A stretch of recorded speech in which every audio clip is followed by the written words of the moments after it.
Ating Wagyu, Yes, Kuyang sir. yung ating korpo. Opo. Medyo Nilipat natin to rito October 7.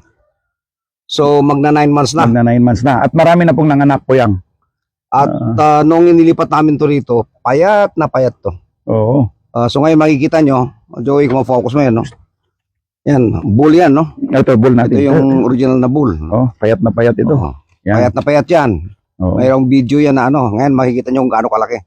So ito nga, Kuyang, medyo napa-overfat na natin itong mga baka natin na to dahil naaawa naman yung caretaker natin pag masyadong higpitan yung diet.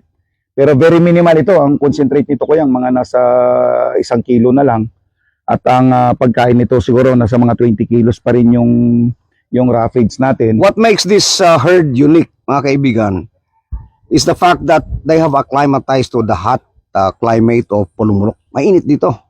Maabot ng 40. Yes. Pero naka-adjust na sila. Galing to sa pamilya Alzona.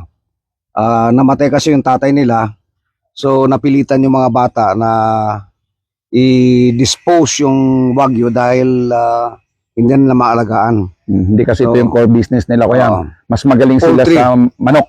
Poultry ang kanilang core business. So tumawag sa akin si Alain, yung race car driver. Sabi niya, Tito, sa ulian mo na lang tong Wagyu namin. Sabi ko, wala akong pera. Ulug-ulugan na. Ito yung Wagyu by installment. No? So ngayon, partner kami ni Arnel Corpus, si Kuyang Arnel. Siya ang nagpapakain. Hati kami sa expenses sa pagbili ng baka. And then, hati din kami siyempre sa income, kung may income.